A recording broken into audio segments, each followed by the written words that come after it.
Number 9. Noucome. For Kanade Amakusa, life as a high schooler should have been normal, and it would have been if he wasn't living with the most ridiculous curse imaginable. Absolute choice, a system forced upon him by a self-proclaimed god, randomly presents a mental selection of actions that he must act out based on his choice. To add to his dilemma, it tends to occur in the most public of places, and his options never seem to deviate from the rude and crude in nature. As a result, the helpless boy stresses through each day, fumbling to repair his already tarnished reputation while desperately praying to avoid the next spontaneous episode of absolute choice. To his dismay, the one in charge is always one step ahead of him and proceeds to not so subtly choice him into the lives of several girls at his school. Just when Kanade's school life can't seem to be doomed any further, a decision that he reluctantly selects on the way home sends a beautiful girl crashing down from the sky, along with the promise of more hysterically hellish choices. Gonna be the one that saves me. Gonna be the one that saves me. You're gonna be the one that saves me. Yeah, save. You're gonna be the one that.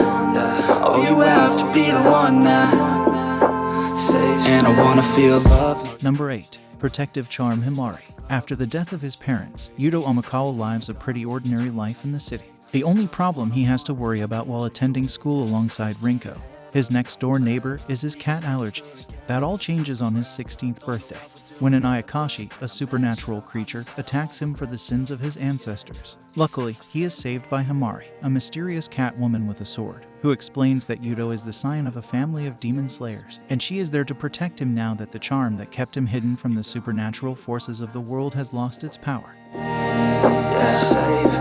You're gonna be the one that. Oh, you have to be the one that saves. We stay up late and sleep through the day. Every time you're at my place, yeah, you misbehave. Every time we're away, yeah, you miss me, hey. No, I feel the same way, so don't leave, just stay. And it ain't always gonna be easy. Sometimes you're gonna hate me, wanna leave me. I know I'm not perfect, but believe me, without each other, girl, there ain't no meaning. I said maybe you're gonna be the one that saves me. Number 7. Oniai. After their parents' deaths, brother and sister Akito and Akiko Himanakuji were forced to live with separate families for 6 years. But now they have finally reunited and begin to live together. It quickly becomes apparent that Akiko harbors romantic feelings for her brother. However, Akito only sees her as a sibling. When 3 more girls, Anastasia Nasuhara, Arashi Nikaido, and Jinbei Haruomi Sawatari, move into their apartment, Akiko's hopes of living alone with her brother vanish. Moreover, these girls also like Akito in one way or another, making it even more difficult for Akiko to gain her brother's undivided attention. As the girls fight over who should take care of Akito, they display various eroticisms that may be a little too much for a normal man to handle. Go far, man, listen to my words. Gonna be a star, man, life's like a blur. When you're working this hard, yeah, you get what you deserve. Yeah, I ain't taking a backseat, I'm passing anybody else who is rapping. I'm nasty, ain't nobody able to catch me. They gasping, they cannot compare, they can't match me. I'm at half speed, I got your girl and she laughing and dancing, hanging on my butt, she asking to crash with me, smash with me. She savage, she wants cash money, and she knows that I live lavishly. I wanna live, I'm cold. Number 6. X Sis, Sumino Wakeda, a male third-year junior high school student studying for his high school entrance exams. He is living in a home with his older twin stepsisters, Ako and Riko, who kiss, flash, and display their love for him in public. They help him prepare for his exams, although they share no blood relation to him. Keita begins to become romantically attracted to his 2 stepsisters and initially dislikes himself for it. Seeing this attraction, his 2 parents encourage him to eventually get married to one of them. And getting my name out now, yeah, they hear me laugh. All the crowds repping the sound, I'm hitting the ground, running, up and coming, ain't nothing. Yeah, rookie of the year, I'ma keep it 100. Cold-blooded, no budget, from nothing to something. I ain't bluffing, I got a full hand and a full plan. I ain't gonna stop till I'm at the top, man. Every single drop got me feeling awesome. I'm about to pop, started from the bottom, yeah. I wanna live, world inside. Give all I have just to feel alive. I fight to live, I fight to strive. One day I'll have what I want. Number 5. Armed Girls Machiavellism. The private Aichi Symbiosis Academy was originally a high school for high-class girls. When it became co-ed, the girls, out of fear, asked to be permitted to bring weapons to school. When that was enforced, a 5-member vigilante corps-like organization called the Supreme Five Swords was also formed. After many generations, the Five Swords eventually became a group which corrected problematic students, and the academy started proactively accepting such students in order to correct them. Nomura Fudo was sent to this school after being part of a huge brawl. What will he do when the only options he has after enrolling are being expelled from that school or being corrected the way the rest of the male students there are by being forced to dress and act like a girl? When you're feeling down and you're out, like you got nothing but doubt, you're alone in the crowd, just trying to figure it out. All of this cloud and this money got you feeling left out. Listen up to me now, every word that's out of my mouth. Wake up, it's me. You gonna follow your dreams, or are you just gonna be another cog in the scene? You feel the hope in this beat, yeah, the hope that you need to proceed and be exactly what you want it to be. I feel right and I'm proud, hype and I'm loud. I'ma shout all about how I feel in the now. Ain't nobody ever gonna try to change me till I'm dead, pushing up daisies. I'm alone in the... Number 4. Monster Musume. Everyday life with monster girls. 3 years ago, the world learned that harpies, centaurs, catgirls, and all manners of fabulous creatures are not merely fiction. They are flesh and blood, not to mention scale, feather, horn, and fang.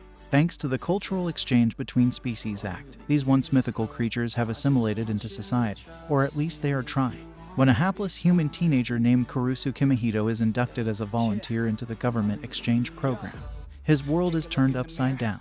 A snake-like lamia named Mia comes to live with him, and it is Kurusu's job to take care of her and make sure she integrates into his everyday life. Unfortunately for Kurusu, Mia is undeniably sexy, and the law against interspecies breeding is very strict. Even worse, when a ravishing centaur girl and a flirtatious harpy move in, what should a teenage human with raging hormones do? Moving forward, motor, never slower, get to know ya. Don't go make me drop my shoulder. You need to believe you can achieve everything that you dream. Everything that you need is in the air that you breathe. It's in the mind that you feed, it's in the time that you bleed. Every second of life is another blessing to me. And when you feel like you're nothing, but you wanna be something. Number 3. Sekirei. Minato Sahashi is extremely intelligent, yet due to his inability to cope under pressure has failed the college entrance exam twice. As a result, he has been branded an idiot and loser by many. One day, after talking to his yet again disappointed mother, he comes into contact with a girl named Musume who is under attack. The girl runs but takes him with her and soon finds that Minato, while unknown to him, is an Ashikabi, one of the mysterious set of masters that have the genetic trait that can become partners with some of the 108 cute girls, buxom women, and bishonen called Sekirei. The reason for the partnership allows the Sekirei to use all their power to win in the competition held by the mysterious MBI Corporation.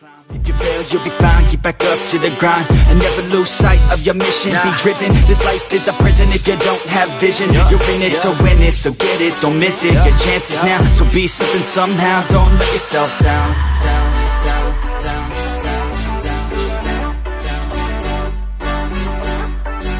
That's right. Sometimes all we really need is hope.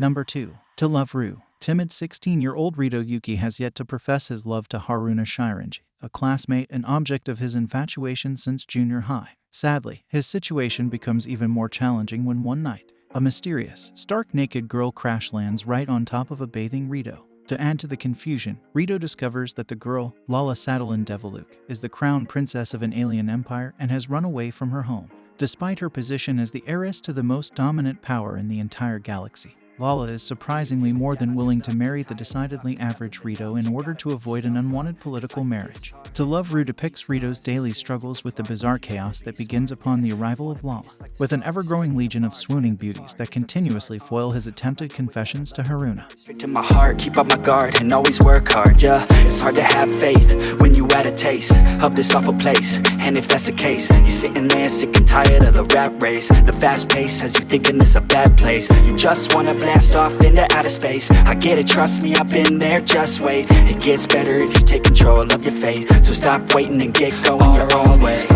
broken dreams and these hopeless tears. Number 1. Saekano, How to Raise a Boring Girlfriend. The life of Tomoyo, a high school otaku working part-time to support his BD hoarding. With remarkable luck, he bumps headfirst into Megumi Kato, the most beautiful girl he has ever seen. Naturally, the meeting twists his life into a complicated torrent of relationships. Ariri Spencer Sawamura, his half-foreigner childhood friend who's always valued her relationship with Tomoya. Kasumigaoka Yuta, a cold, composed, renowned literary genius who shoves everyone aside from Tomoya. What is this? An Arage introduction. The tale of a small, not quite doujin circle, but not quite indie studio's journey through the tough territory of Comiket and beyond. Sometimes you gon' wish that it came fast. Sometimes you gon' dwell back on the past, yeah. I'm here to tell you that it won't last. Your mind's stronger than you think, get past all the things that keep you feeling bad. To pick yourself up and carve your own path, all these broken dreams and these hopeless teens, how it's supposed to be, yeah. Are all these broken dreams and these hopeless teens how it's supposed to be, yeah.